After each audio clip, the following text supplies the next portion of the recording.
Okay, we're ready to go back. We're back on the record. And we already have on the record information that Rhode Island uses the consumption basis of accounting.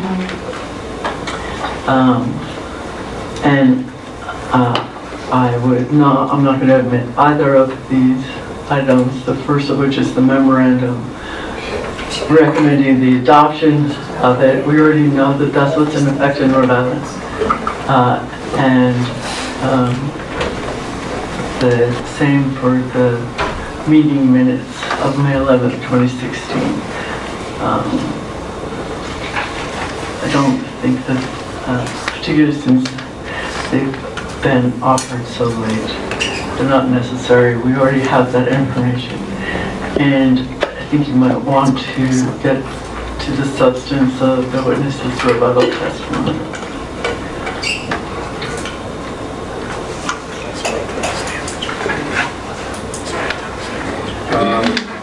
Dr. Robert.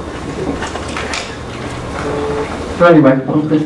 If I may, I don't know if it's appropriate at this state or not, so I do apologize, but I would like to state an exception for the record based on 2 points. Number one, the whole point of the rule is to avoid surprise. The whole notion of trial by ambush that my colleague Mr. McElroy spoke about. These documents clearly come as no surprise to CLF. Since this witness... How is it relevant that the adoption of the method of accounting that we already have evidence that Rhode Island has adopted, that we should admit the recommendation of adopting what we know has been adopted? All I'm doing right now is stating it for the record, if I may. Secondly, in terms of how this process is supposed to work, specifically with the issue raised by my brother, Mr. McElroy, I just want to remind the board of what occurred Tuesday when Mr. Hardy was being cross-examined by Mr. Elmer. And Mr. Elmer introduced 2 exhibits, among others, CLFs 15 and 17, that weren't in the record, that hadn't been introduced previously, and he used them for cross-examination. To us, that was fair. We didn't object.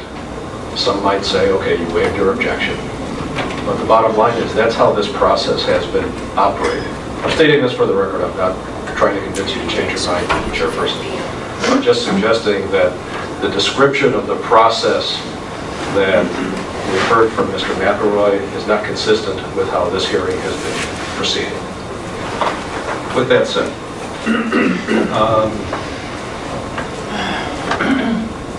Dr. Roberts, after a long time we get back to a question.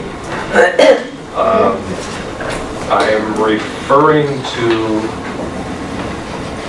this will just be to tie this point up, page 4 of your rebuttal, lines 5 to 6.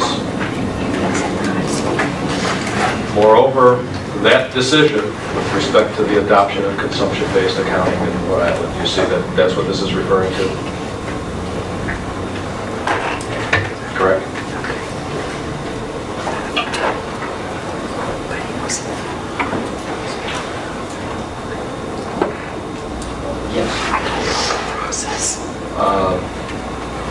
That decision was published in a report in December 2016, well over a year after the Invenergy application was filed here in the EFSB. See that? Yes. All right. And unfortunately, we don't have copies of this document here today. I will commit to the board and all council that we introduce it by tomorrow, probably.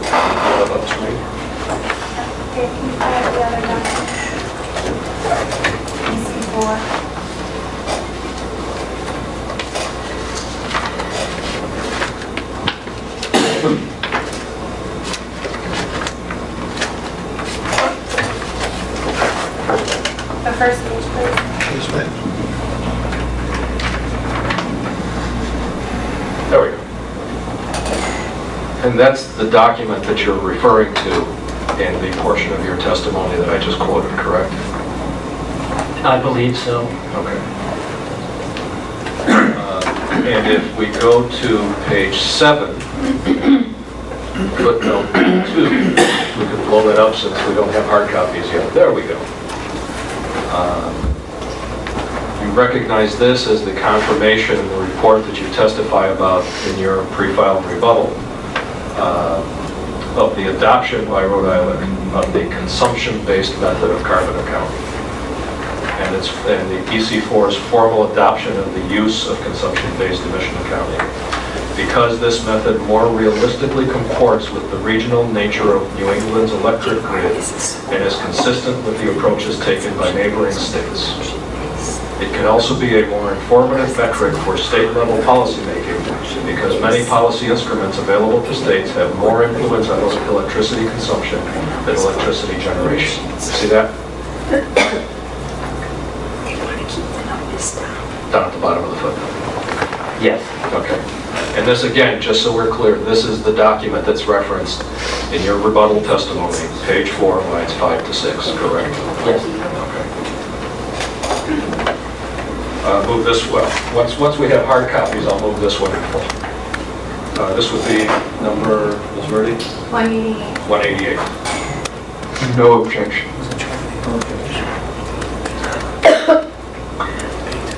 Can we admit it full? Assuming we get a copy.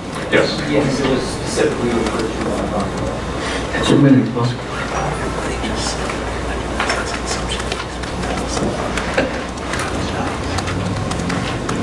So in reference to this footnote where it says EC4 formally adopted the use of consumption-based accounting, you're aware that there was a unanimous vote? I am. All right. And were all the people who voted unanimously in favor of the consumption methodology disingenuous? Objection. Sustained. Well, would it be fair to state, Professor Roberts, that what you describe as an accounting trick has in fact been adopted as the policy of Rhode Island?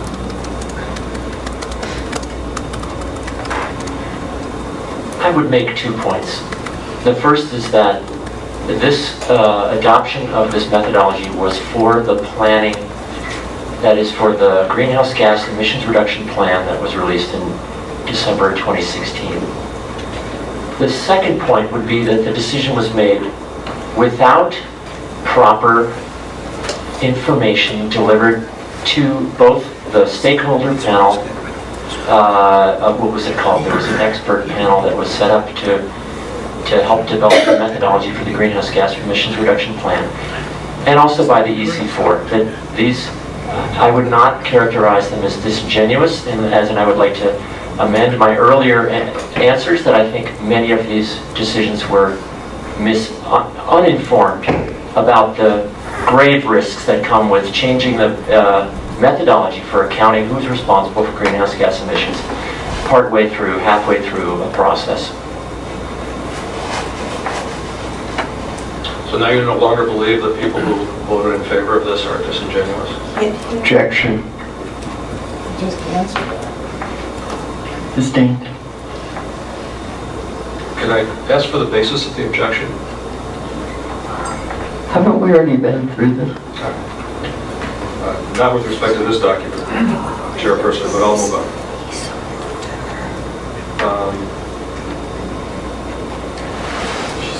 Let's go back to your pre-filed rebuttal.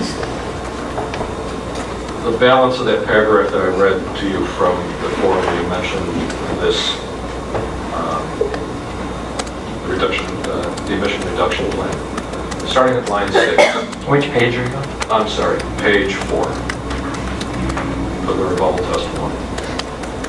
The EC4 is composed of state agency heads, Governor Raimondo's employees and appointees. The EC4, consisting as it does of gubernatorial employees and appointees, was acutely aware of the political implications for Invenergy when it made this choice. What do you mean by that?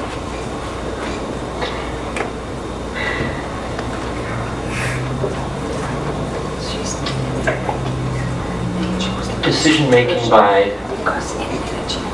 But first of all, I want to say this pains me because I was one of the people who helped create the EC4, the Executive Climate Change Coordinating Council. I believed it was a good idea to have our agency heads talking to each other about climate change and preparing for the impacts of climate change and how we were going to resolve the problem.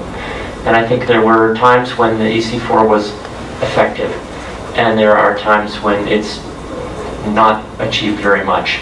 I was also one of the proponents of having two advisory boards to EC4.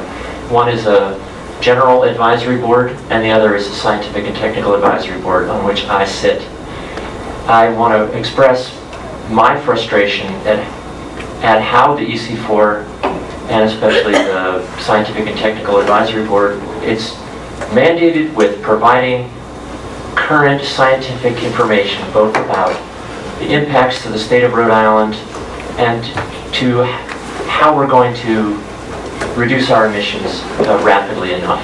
And yet, I believe that the Scientific and Technical Advisory Board has not been called on to advise on any issues of emissions reductions. So therefore, the EC4 has not received the information that it needed. In the case of this decision, there was never a presentation about the risks of switching to consumption-based accounting. And so what I'm saying is that this decision was not made in a vacuum, that there was, of course, pressure. Can I document that there was direct pressure, that they were, told how to vote? No, I cannot. But I think it would be naive for us to think that there wasn't an influence, that this was a very high-profile case, and that the numbers that were presented by NESCALM, and I want to correct myself earlier, I did at one time know that NESCALM was the Northeast generators, the state agency heads that work on air, but then I believe that this was done by a consultant. I was going to say that the numbers that were presented during the process were, in fact, made it very clear what was at stake with these numbers if they accepted one or the other accounting methodology, especially with the short-term targets and also I believe that they were not well informed on the outcome, on what it meant, what they were deciding. So would it be fair, Professor Roberts, that from your perspective, EC4 should have had independent information about the alternative methods for electricity, GHG accounting in Rhode Island? Yes. And they should have had an independent discussion of the strengths and drawbacks of each approach? They would argue that they received that. I would argue that they received one position from a group that was very much in favor of the switch to consumption-based accounting. But my question is, from your perspective, you think that's information they should have had, correct? I do, from a source that would have represented the other side. What's the other side? One that is for the integrity of the system, that is a system that has been used for decades, that represents production-based accounting, that represents the only way that emissions can actually be regulated in the state of Rhode Island, that is, on how much we produce in our state. And it's your view that EC4 wasn't interested in the integrity of the system? Objection, Yes. that mischaracterizes his testimony.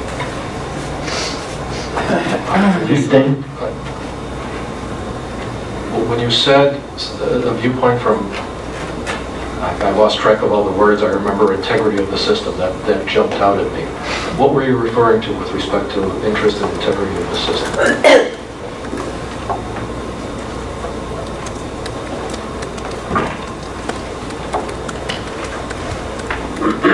You said it in the context of the other side.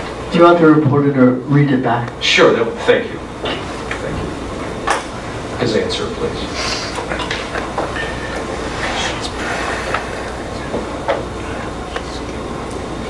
What's the other side?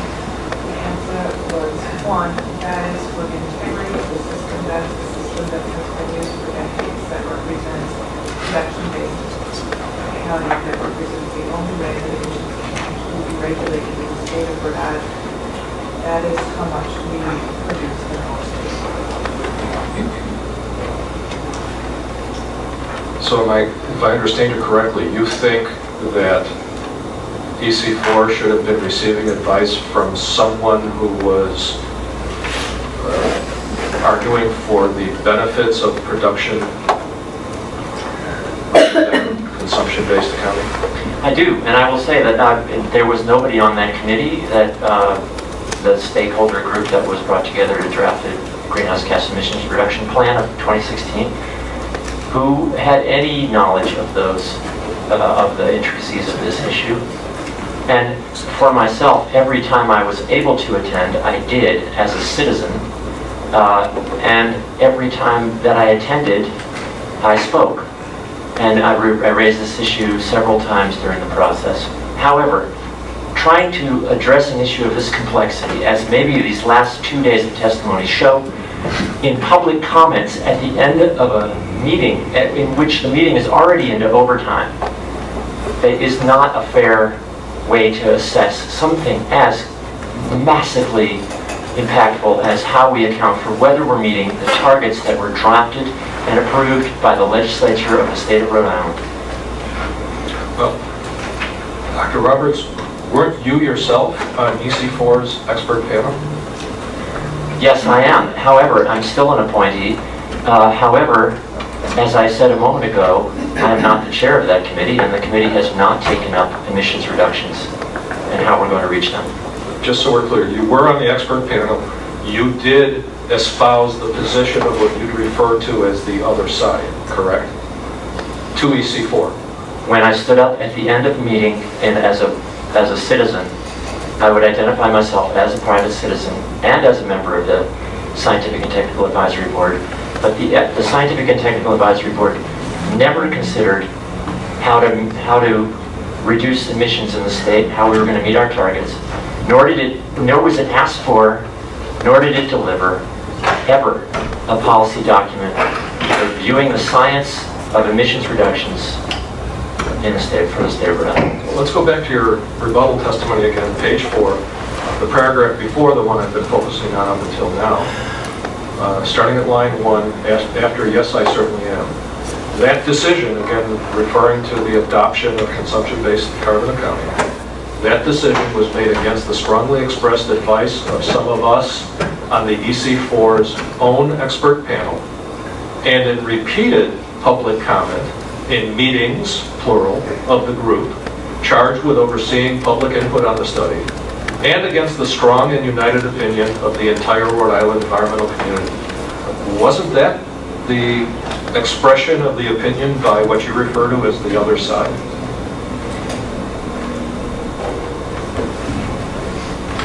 As far as it happened, yes.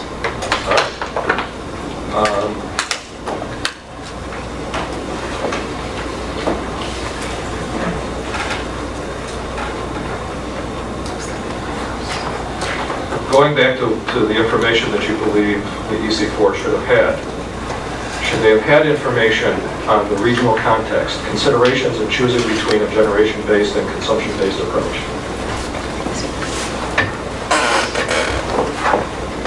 Of course. And that's not adequate. And should they have had, do you believe, a comparison of Rhode Island's CO2 emission trends based on in-state electricity consumption and in-state electricity generation, so they can actually physically see the difference between the two? Probably. Okay.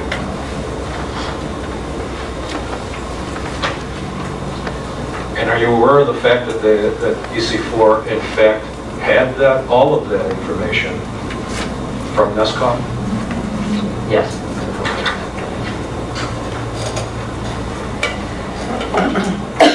And again, not an adequate set of information to make this decision. I understand.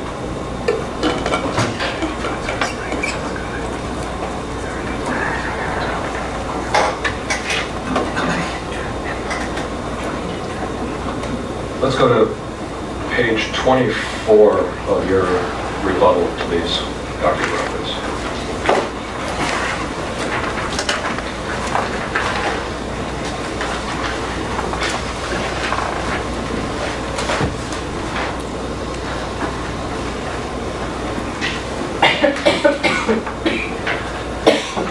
Before that, for the record, Chairperson, I'm going to move for reconsideration of your decision with respect to our Exhibit 186 for identification. That's the February 2, 2016 memorandum to the EC4 Greenhouse Gas Emissions Reduction Study Technical Committee, which has attached to it the memorandum from Paul Miller at NESCOM dated January 25, 2016, which in fact includes all of the areas of information that this witness just said EC4 should have had before they made the decision. Can I? Thank you. Well, this entire line of questioning, as I understand it, relates to a single question that's before us. And that has to do with whether or not the proposed project, if it is built, whether or not the state will meet the Resilient Rhode Island Act. There's already considerable evidence in the record that it would, that the state would meet it.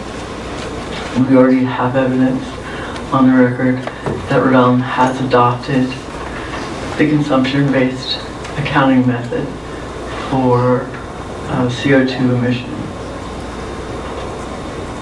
And so,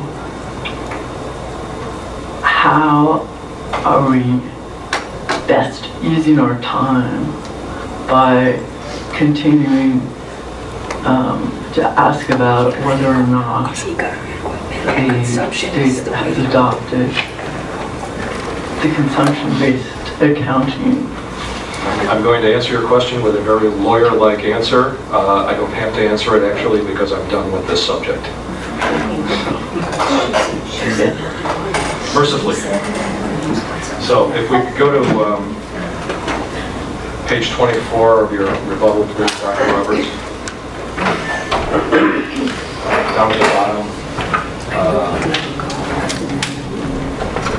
You're responding to a question about Dr. Kuhl's position or testimony, and you say, as natural gas prices have come down in recent years, more and more electricity generation in New England is gas-fired. In 2000, only 15% of electricity generation in New England was gas-fired. Today, that figure is 49%. In part, this is a good thing, because gas has replaced what appear to be higher emitting resources like coal and fuel oil.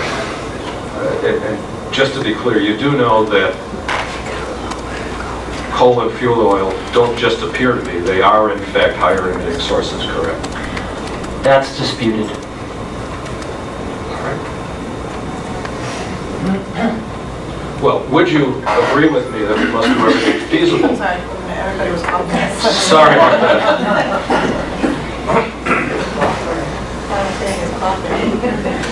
Would you agree with me, at least on this, that we must do everything feasible to reduce our reliance on coal and oil-fired electrical generation? Yes. So let's look at your pre-filed direct testimony this time, not the rebuttal.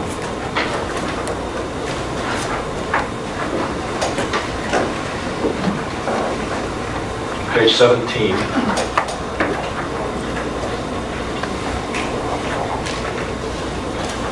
Starting at line 12. I'll read this first and then I'll ask you some questions about it, okay? For this reason,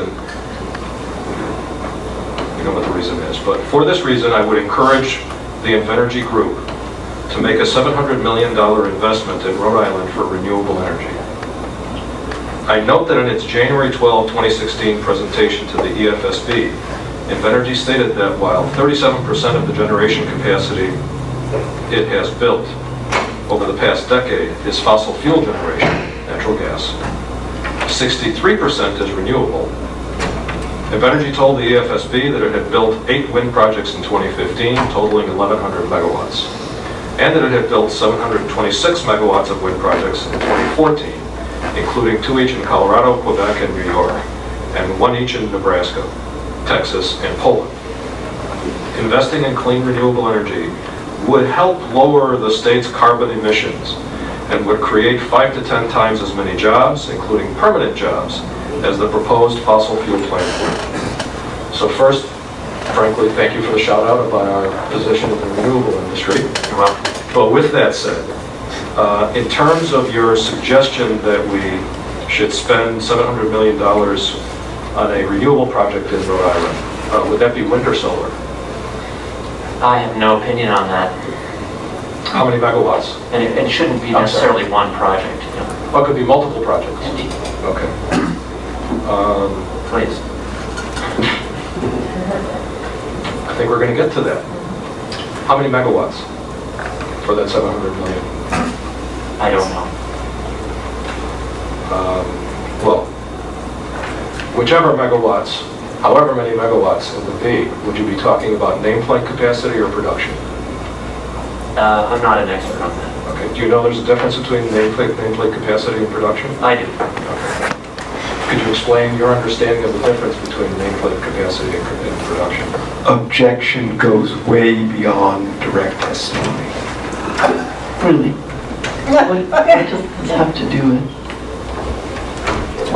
what we're trying to get at here? Well, part of what we're trying to get at here is the increasing development of renewables to push aside fossil fuel generation. And I'm trying to find out from this witness, since he's the one who's recommending that we do this, exactly what his recommendation entails.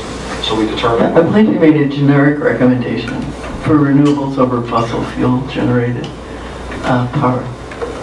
And that's, I don't think we, certainly for this witness, I don't think we need to get into those details.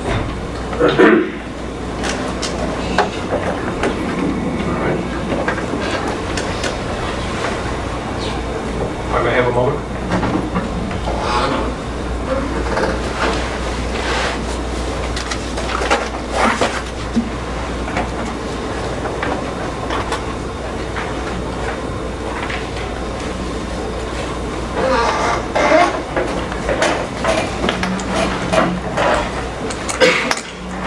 So I started this morning with talking about the fact that you and I do agree on a number of things. We agree climate change is real, correct? Yes. We agree summers are getting hotter, Yes. right? So in the context of trying to develop more renewables, whether it's in this state or this region,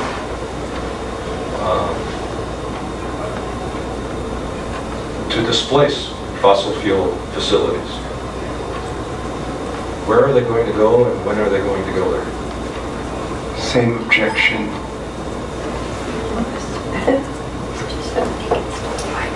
What's the relevance? And I would add that we're not cross-examining Dr. Roberts about his offline chit-chat with Mr. Glazer this morning. That wasn't included in his direct testimony. I'm just asking him about his view in his direct testimony, unless he now wants to withdraw it, that we need to develop renewables in lieu of fossils. The testimony came through both Mr. Hardy and Dr. Kuhl on Tuesday regarding the ongoing need for combined cycle gas plants. If Professor Roberts has no opinion on the issue, he can just say that. Frankly, then we're done, because I have no other questions.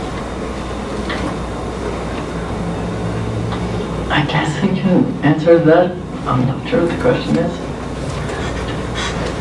Lost it.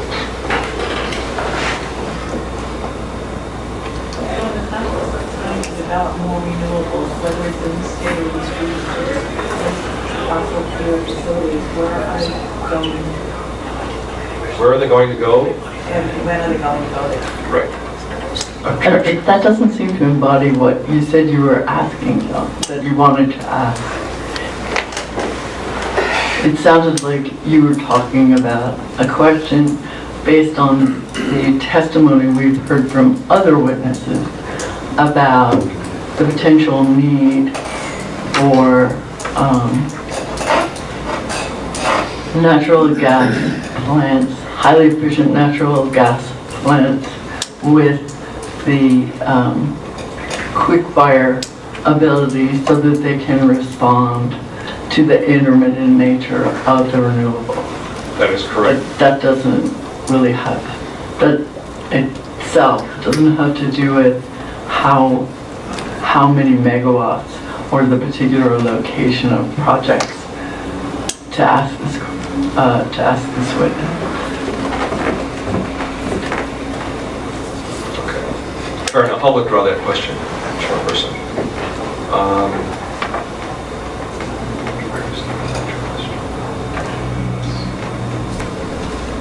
Earlier on,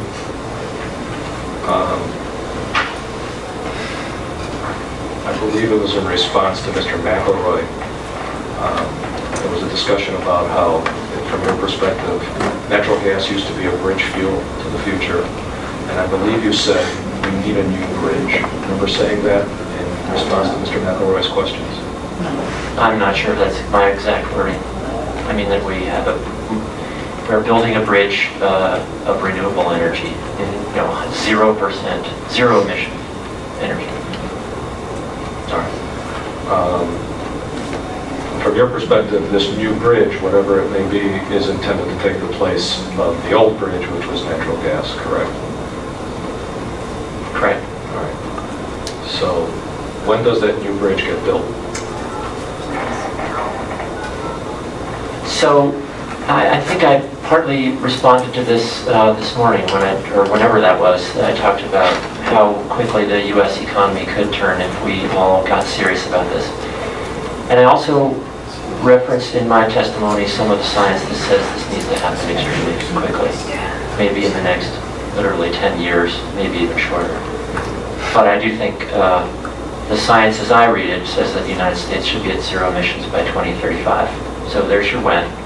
And certainly there will be the need for some dispatchable energy in that transition period and after the transition, right? We need some dispatchable energy. We need something we can turn on. We need storage. We need a diverse mix of energy sources.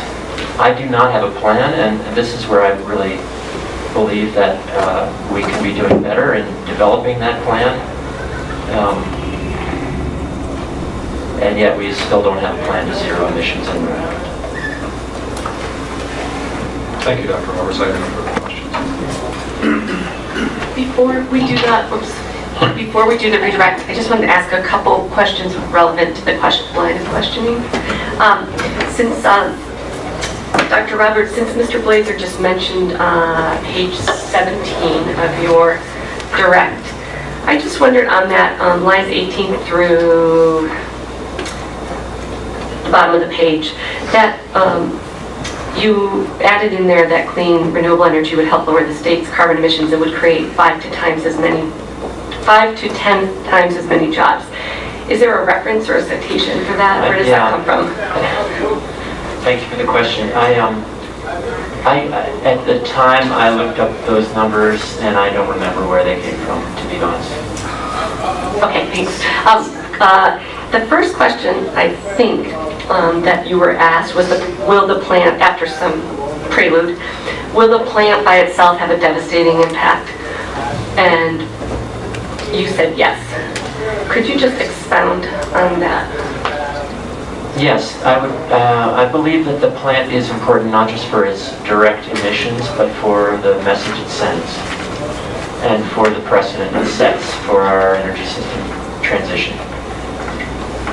So on those three things, everybody in the world can argue that their own emissions are minuscule and that they're not going to solve climate change or, destroy the world with their emissions, cause devastating impacts. This is 7 billion pounds a year. Over its lifetime, this is a lot of carbon dioxide that will come from this plant. So the direct emissions are substantial. I won't say that they are the ones that, everybody can say that they're not responsible for that hurricane, that heat wave, that, expansion of disease into new areas of droughts and upland flooding and on and on. But as I talk about, especially in the rebuttal testimony, That's what it's called, right? Yeah, rebuttal testimony. I'm a sociologist, and I try to understand why people act the way they do. And I think there's kind of an assumption, a cynical assumption, that people will not act except in their own short-term self-interest. But there are many examples when people have acted extremely altruistically in our history, as a country, as a state. I mean, there were people who volunteered to fight in the Civil War, and thousands died. Why did they do that? Or in many other wars. I think we look around and we see what other people are doing. If other people are acting cynically and deciding not to take the hard decisions and be bold in solving the world's problems, then they probably will also just say, well, pass me another drink, let's go golfing or to the beach or whatever one does to forget about the crisis that we face. So I think Rhode Island can be a leader and really should be a leader. I talk a bit about this in the testimony. I think Rhode Island, we have 400 miles of coastline. We're extremely vulnerable. We have no fossil fuels in our production, in our economy. Therefore, we should be the first ones to act.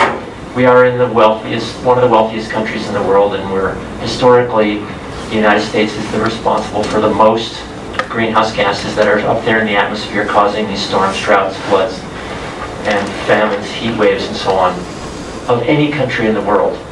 So we bear the most responsibility, and we have the most capability. That is, we have some funds to make this, and we will benefit from this transition. So to me, there's so many reasons. Many of them are moral, many of them are practical, and they're just looking out for our family and our own state, our children, our fellow citizens, the vulnerable ones who are around us, who will not be able to flip on an air conditioner, or who live in a floodplain, or are mental health patients or elderly and don't know, or non-English speakers who are unable to respond to emergency warnings and so on. So I think there are profound moral reasons why this plan and an action by this board would send a very important signal that by itself it does matter a lot on this question. Thank you. I have a couple others that I'm going to save, see if they get asked and answered. Good. Thank you, Chairperson. And thank you, Director Coit, because that was my first question, so I can jump to my next question. Could we bring up on the screen the original OER advisory opinion, the last page that had the last two of the bullet points?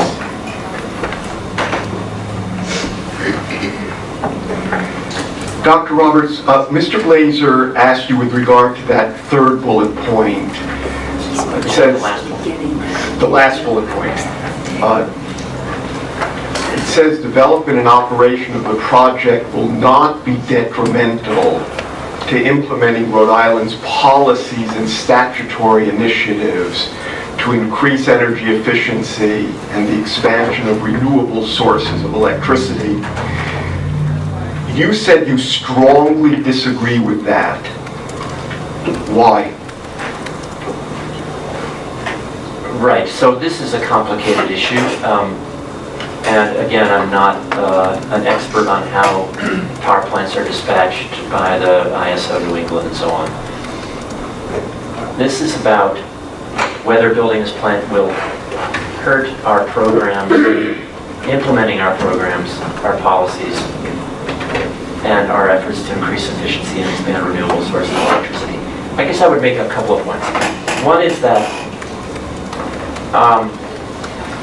renewable sources have to compete in the market, and if there is extremely cheap natural gas-fired electricity on the grid, it's going to be harder for renewables to compete. Again, I'm not an economist. I don't really understand energy markets, But it seems to me, from my perspective, from my years of studying this, that the cheap price of natural gas has actually, and natural gas-fired electricity, has delayed our transition to renewable sources. Imagine if it was at the high levels that it was at, sometimes in the past, where it was, 3 times what it is now, the price of natural gas and natural gas-fired electricity. So I think it's detrimental, yes, to the expansion of renewable sources. On the implementation of our policies, I mean, arguably, this may not be quite the answer that people expect, but I think we would be a lot farther in implementing our policies and statutory initiatives to increase energy efficiency and the expansion of renewable sources in Rhode Island if we hadn't spent the last 3 years tied up in knots over this power plant. Now that's, whatever, that's just unfortunate, but I think it's the development and operation of the project will not magically make this dispute go away. So that's one point I would make,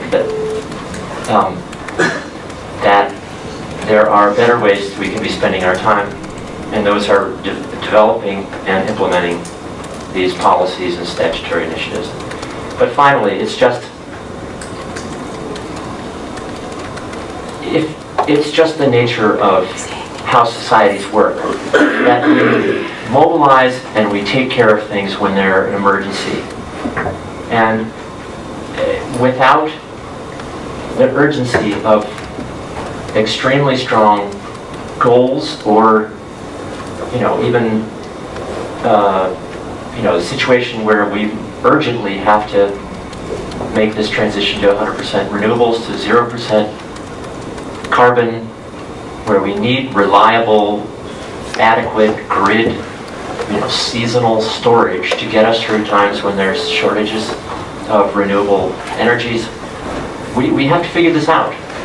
And that's why in my testimony I talk about what I told my child, that we have to solve this problem, and so we will. And I think that's, kind of I think we need a can-do attitude. We can do this. We have done things more dramatic than this in the past. And I could go on with examples about that, but I guess I would say that's the nature of my disagreement. And I also think there's one more piece, and I'm sorry I keep raising it, it's uncomfortable, and that is the lobbying power of fossil fuel corporations in the legislature and in the agencies. And,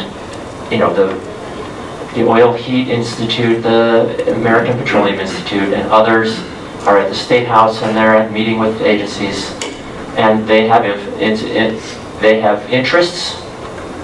They present them as the interests of the citizens of our state, and yet they are largely the private interests of their companies that they are representing as an industry organization, and that they distract us from the development and operation, or rather the implementation of our policies and statutory initiatives to increase energy efficiency and expansion of renewable sources of electricity.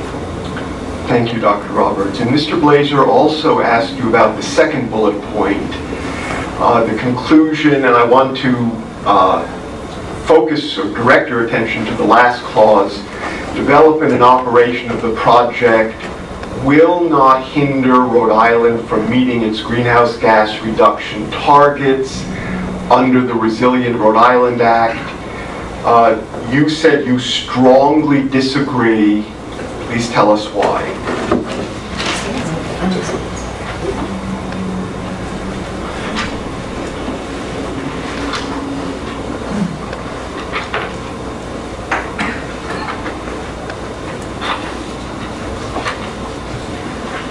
As I said at the beginning of the day,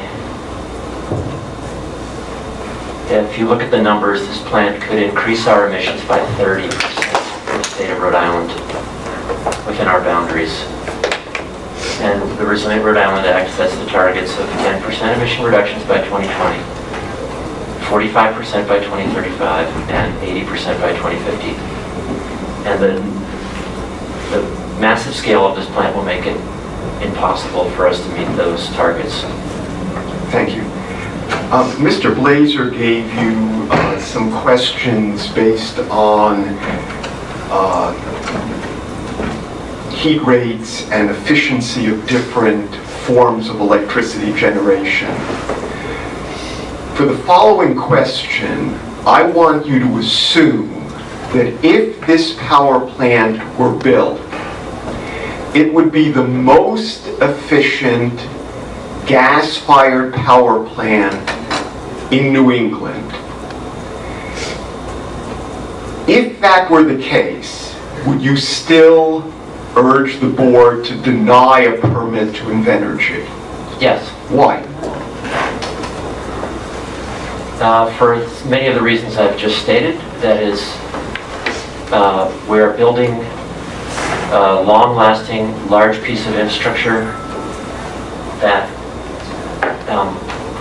could be around for 20, 30, 40. I mean, I know there's power plants that are still running in the United States that are 60 years old. That's detrimental to our 100% renewables that are needed. I think that any diesel use makes it worse. It makes it far worse. We really don't know what's going to happen on that. I mean, the permit, I mean, they could be filing amendments to their permit in 5 years saying they need to turn on the diesel units, which are double almost the emission rate. Maybe not double, but substantially more. 1,200 and something versus 700 and something.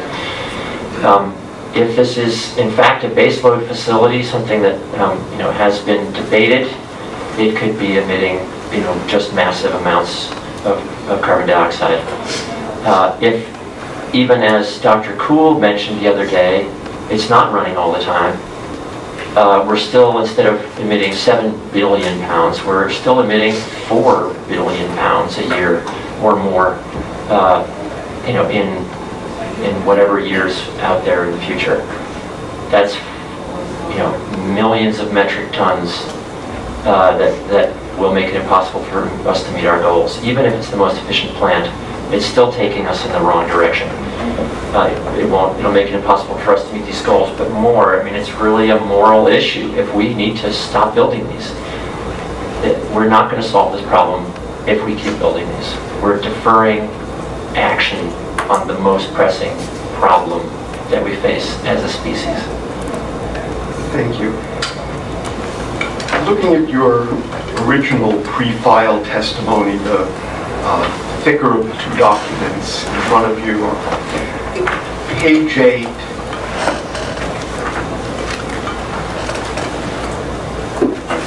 line 11, you say, I am testifying on behalf of the Conservation Law Foundation. And Mr. Blazer asked you a question pertaining to a statement made by a CLF colleague of mine, Brad Campbell, about another power plant.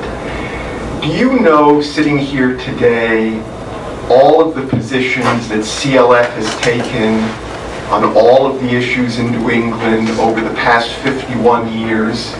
Certainly not. Do you, sitting here today, want to associate yourself with all of those positions over the last 51 years? With all due respect, certainly not. But you are testifying about this particular power plant in this proceeding? Yes, I was requested by the Conservation Law Foundation to testify, yes. Turning now to your supplemental testimony.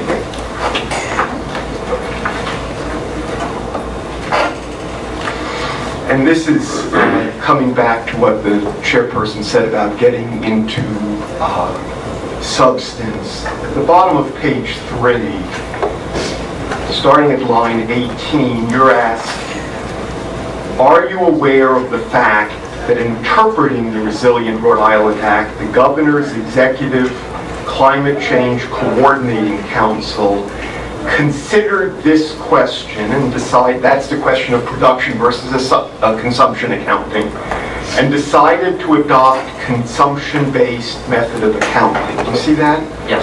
And at the top of the next page, you say, yes, you are aware of that. Is that correct? Yes. And at the top of, further up, page 3, line 5, The question is, why do you believe the production-based accounting method is more appropriate in this case? Could you please address that? I'm happy to. I'm sure everybody is a bit tired of this question, and but I have to say, I think it's a very important question, and this is really the first time that I think it's been taken up with some detail. So, again, as I said this morning, it's been the way that we have always accounted for carbon dioxide emissions.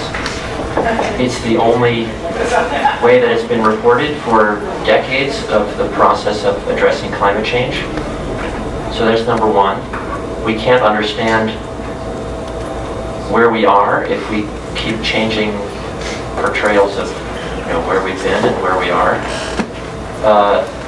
So if we're just even tracking our progress, we need to stick with a methodology of accounting. The second, as I said, I explicitly asked the Senate Environment Committee if they wanted to change to consumption-based accounting, and they said no. Therefore, it's my belief, I think pretty well-informed belief, that this was the intent of the legislature when they passed the Resilient Rhode Island Act. But more, again, all we can control is what we produce in the state. If we build a 7 billion pound a year fossil fuel-based plant,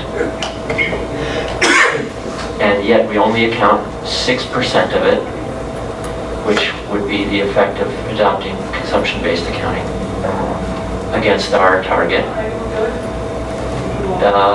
then who is going to take up those other 94%? How do we make sure they're actually accounting for it? This has been a big problem in the international negotiations, actually, that there have been, there's some parts of the system that have a cap. This was under the Kyoto Protocol, and then there was the rest of the world, 80% of the world did not have a cap, and it was extremely problematic.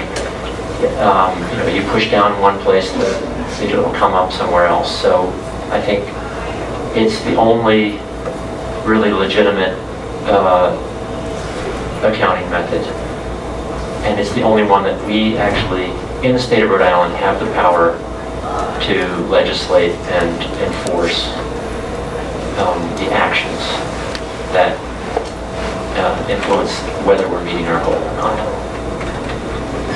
In the first of the several answers you gave just now, you said that's the way we have done it for decades of the process. Do you recall that? Yes. Does that include the way that the United Nations Intergovernmental Panel on Climate Change accounts for carbon emissions? Yes, and in fact, as I mentioned in my testimony, I've actually published some articles about how we would learn a lot by studying consumption-based accounting, with consumption-based accounting of carbon dioxide and other greenhouse gases. The reason we wrote those articles is because nobody uses it. And you say on the top of page 7, you're asked, does the phrase consumption-based accounting for carbon emissions have a specific meaning in the academic literature pertaining to climate change? On line 3, you say, yes, it does. Which page is that again? I'm sorry, this is page 7 of your rebuttal testimony. You have the right volume there, page 7. The question at the top is, does the phrase consumption-based accounting for carbon emissions have a specific meaning in the academic literature pertaining to climate change?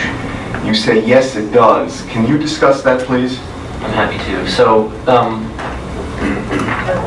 the specific question came up because countries like China have been frustrated when they are increasingly bearing the burden of the most emissions-intensive portions of the production process. So the United States doesn't produce that much anymore. We're shifted to a service economy. That's not entirely the case. The U.S. economy is quite complex, one of the most complex in the world. But it cannot be denied that a lot of our manufacturing, and especially the dirtiest parts of the production chains, have been offshored. We're importing already, refined iron ore and steel and so on, and even manufactured consumer goods. So those countries, like China, would like us to do some shifting and at least understand the impact of knowing, what the difference is. And sometimes it's quite substantial. If you look at consumption-based indicators, you get a very different picture than if you just look at production-based. And, we've, some of these analyses show, the relationship of this one paper that's referenced here in Nature Climate Change. We looked at which was better at predicting human development. That is, the index developed by the United Nations Development Program, UNDP, in their Human Development Report. They have this index, the Human Development Index, of literacy rate, child survival, or I think it's actually life expectancy and GDP, and consumption-based accounting. That is, accounting for trade. The flow of goods makes a difference in how you explain that. But I was going to say also, when we say that, we mean everything. That is, the oil that was used to extract that iron ore,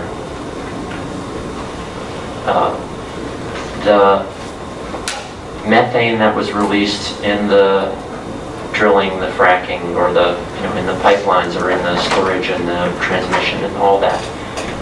That we cannot, the term of art in academia refers to full life cycle emissions caused by consumption within a country's city or state, or even an institution. So, for example, at Brown University, we're trying to get a hold on our emissions, and we're trying to drive them to zero. And there's, scope 1, scope 2, scope 3. Scope 1 is just our, what we use on campus. Scope 2 is what we bring in on the electric grid. And scope 3 includes all kinds of things, and it's very complicated. And, we're working our way down the list. I'm proud to say that it's really in the last year and a half we've really gotten serious about this, and we're trying to get closer to a true consumption-based accounting, but it's hard. And again, I'd point people to Oregon. I think the city of San Francisco and a few other jurisdictions are trying to develop ways to do real consumption-based accounting. To the best of your knowledge and understanding, is the consumption-based accounting adopted in Rhode Island by the EC4 the same as that life cycle consumption-based accounting that you say is described in the academic literature? Yeah, absolutely not. It's only the electricity sector. It's only the amount of carbon released from the burning of the fuel. So there's nothing about methane leakage in transit. There's nothing about the actual carbon dioxide emitted in the production, in the building the pipeline and drilling the holes, and all the other work in the oil and the petroleum refining, and so on. So it's really not life cycle emissions. It's very, and that's why I'm so critical of it. Really, I think it's very selective. It doesn't really do what it says it's doing. Thank you, Dr. Roberts. I have no further redirect at this time. I have just a few. Dr. Roberts, Mr. Blazer directed you to page 19 of your rebuttal testimony. He read you lines 16 to 17. You have that? Yes, I do. Page 19, Page 19, beginning line 16. He had you read, quote, this discussion of climate change and the need to rapidly decrease carbon emissions should be the central determining factor in the EFSB's decision. Do you remember he asked you that? Yes. He didn't ask you to read the rest of the sentence, and would you read the rest of the sentence for me, please?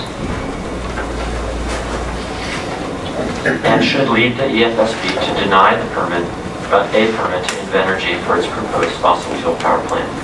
And you still feel that way? I do.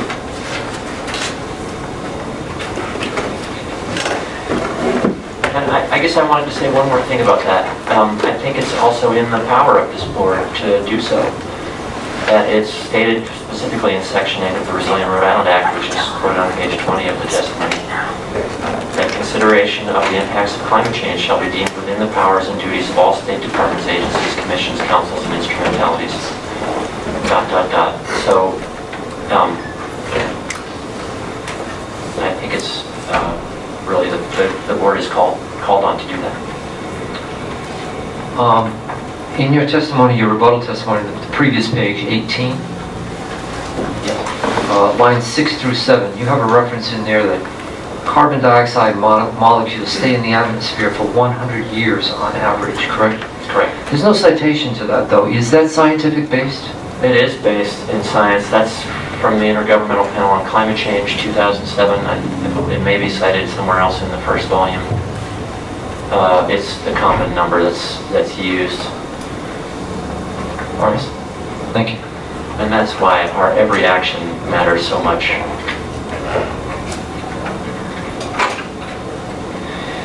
Mr. Blazer also directed you to CLF Exhibit 16 full. And he had you look at page 150 and read the last sentence on that page. Therefore, from a state emissions perspective, policymakers should strongly consider the merits of planning any separate carbon reduction efforts around consumption-based emissions, at least in the short term. Right. What I'd like to do is I'd like to discuss this reference to at least in the short term that it says in there.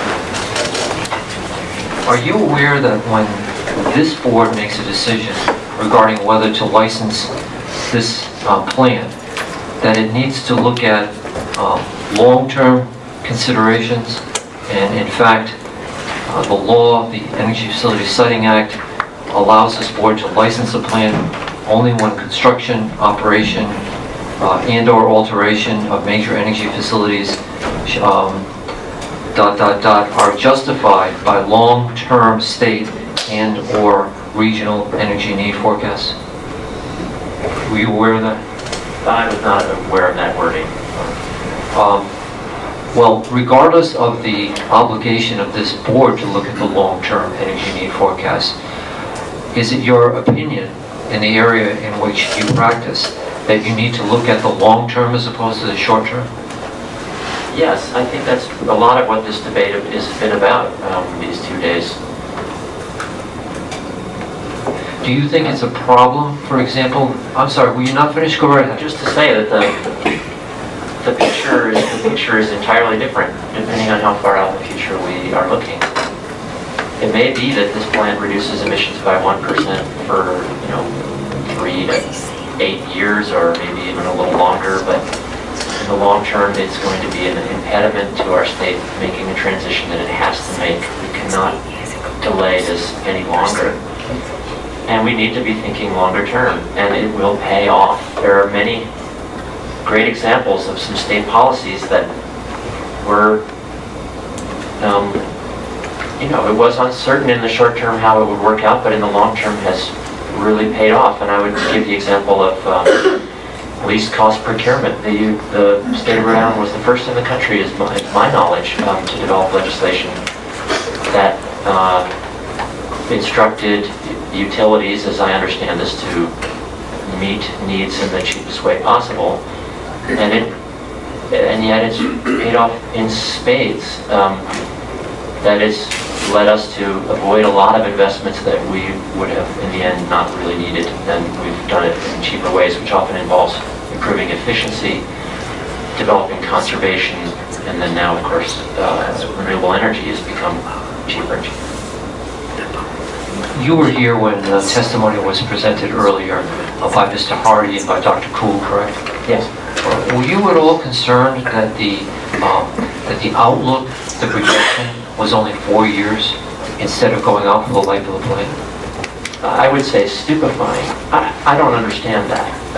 So, yes, I was very concerned.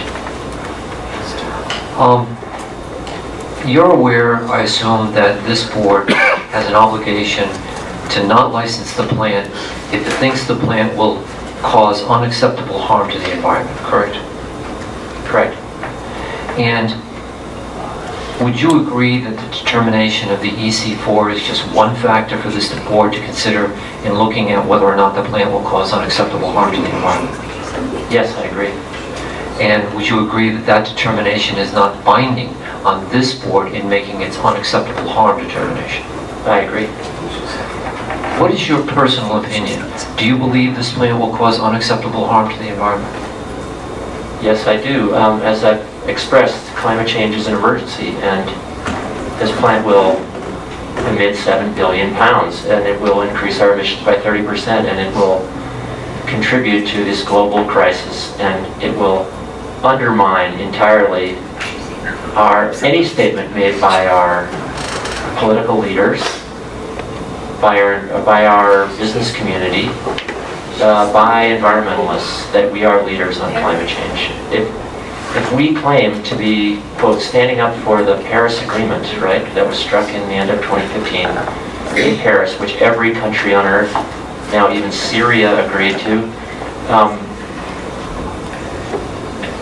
if that's going to mean anything, we have to walk the walk. We cannot be saying that we're climate leaders. We need to be climate leaders. And that involves taking some difficult decisions and being courageous and looking long term. Thank you very much. That's all I have.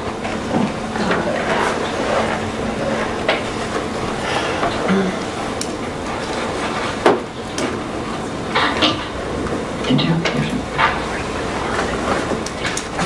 Most of my questions were asked and answered. I have one very discreet question, which is, since the Resilient Rhode Island Act was enacted in 2014, to your knowledge, has the General Assembly spoken to either the greenhouse gas plan or that act in any way since 2014.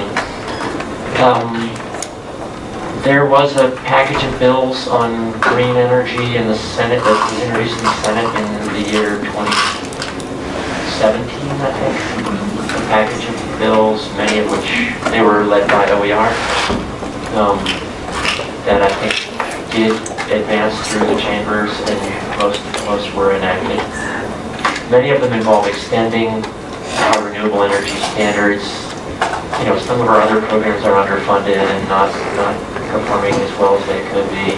Yeah, no, I am cutting you off because I actually meant just in terms of further interpreting the Resilient Rhode Island Act. I don't think so. Okay. No, I'm quite sure they have not. Thank you. Madam Chairperson, if I may just ask Dr. Roberts to correct the spelling as we were talking about earlier in the Kane case. If you could take the exhibit that is the official EFSB exhibit, the supplement.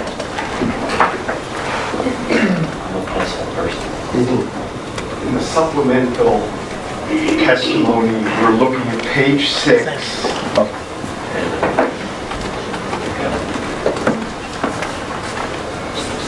This is the original. That's not it. Magically disappeared. I think Dr. Bianco. It was Dr. Bianco who reminded me. With the chair's permission, we don't need to do this now. If you approve, we'll have Dr. Roberts correct the spelling on page 6, lines 12, 15, and 19. Page 6. Is that a draft? Yes. Draft?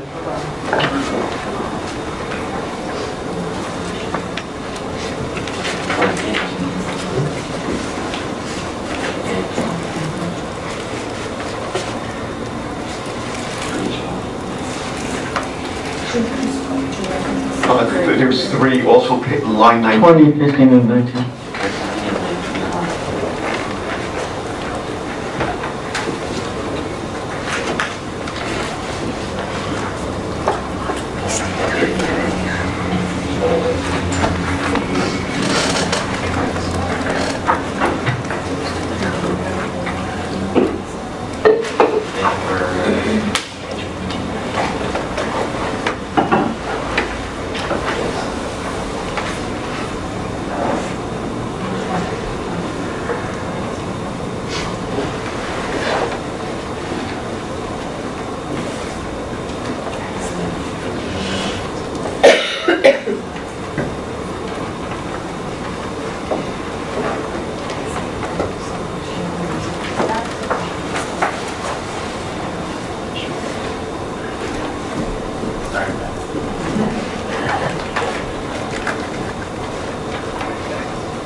That's it. I have nothing else. Did OER have any questions? No questions, thank you. I have maybe just one question. I understand that the argument for natural gas as a bridge fuel has been discredited by a number of people, but we did hear evidence about some continued use of natural gas or continued construction of high-efficiency, fast-ramping natural gas-powered electricity generators being a necessary component to the greater integration of renewable resources, given the intermittent nature of those resources and the current and for the foreseeable future state of technology relating to storage and other kinds of backups for maintaining the flow of electricity, no, that's incorrect, maintaining the proper balance required. Do you credit that argument, recognizing that we're just not technically set up at this point to go to 100% renewables, and not as a bridge, but rather as an actual component to that increased introduction of renewable resources, the natural gas and natural gas generators, new ones, play a role, an important role. Thank you for the question. I think I'm not an expert. I'm somebody who actually I love reading and hearing podcasts and discussions about how we're going to make this transition. I'm teaching a course called Climate Futures and the Just Transition, how we're going to do this transition with justice.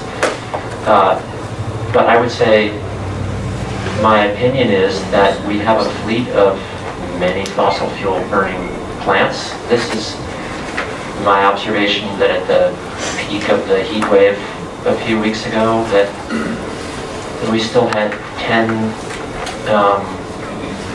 I'm trying to remember the unit that's on the ISO to go website,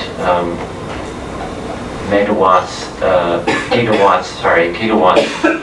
of oil-based burners that we could turn on. And the idea is that we would quickly stop using these peaking plants, that there's so many things we can do to stop needing this sort of intermittent dispatchable power.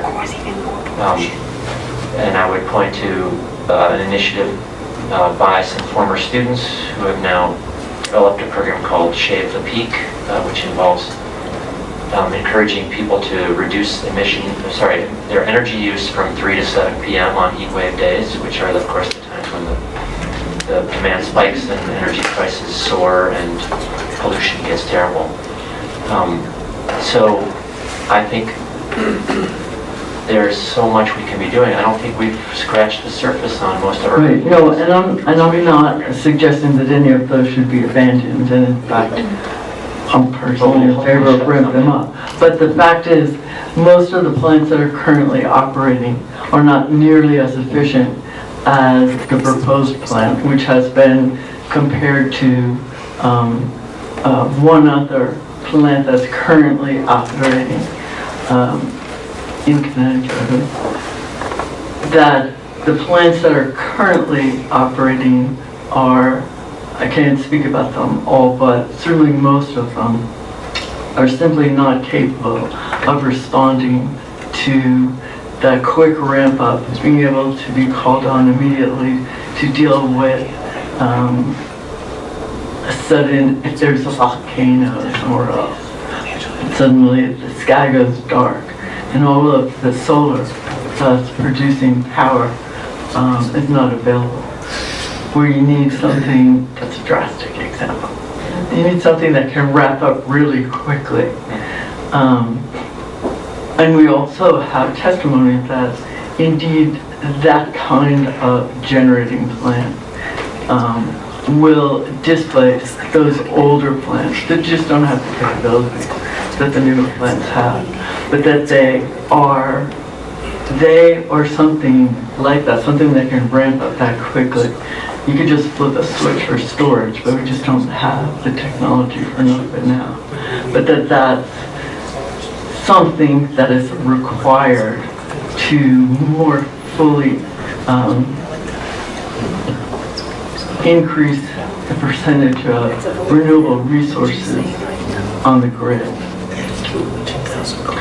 So again, I'm not really the expert on this, but my observation from my studying it, I think I would propose a different route, and that is the very aggressive switch to as many renewables as possible, better grid interconnections with places like Quebec and Labrador, where there is storage that can be quickly flipped on. And storage. I guess the grids are more stable than was expected with renewables, especially as they're spread over large areas. So I think better interconnections are as important. And I do think we should have demand reduction in the sense of having ways to shut off things, even automatically, when there's a shortage on the grid. For example, when I moved to Virginia, they had a box on the back of our house that would shut off our electric water heater when there was a shortage of electricity or when the price spiked. Then they came and took away that box because it was a program that I guess the utility didn't like anymore, which was baffling to me. I mean, I was yelling at them, please put the box back on my house. That's just a tiny example of many of the ways that we can level the load, shift the load, and then I think, again, efficiency could be 5 times more. We're wasting most of the energy we use. So my reflection is that if we build this plant, it will provide several years maybe of some marginal benefit in one sense, and will create huge amounts of emissions that delay our really addressing the problem in the longer term. And I have another question. You, in your rebuttal testimony, you actually state that you're not opposed to consumption-based accounting. It's just you're opposed to consumption-based accounting as it's used by the EC4 because it's a too simplified view of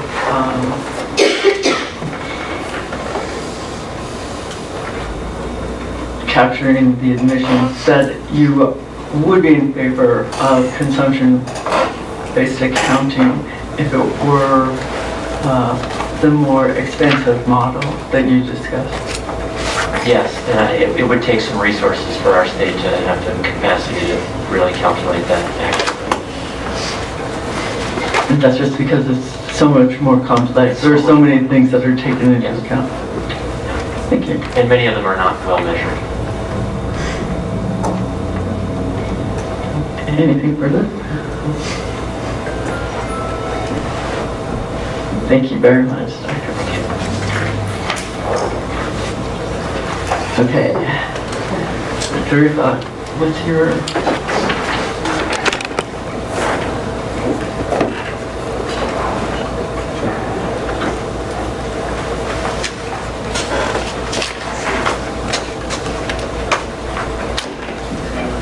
I think we need to... What? Can I just take a minute? We need to take a quick break, but also I think we have to aim for finishing up at about 4:15 because we have people who have other obligations that they must get to. So we're going to take a quick break, 7 minutes, and we'll be back.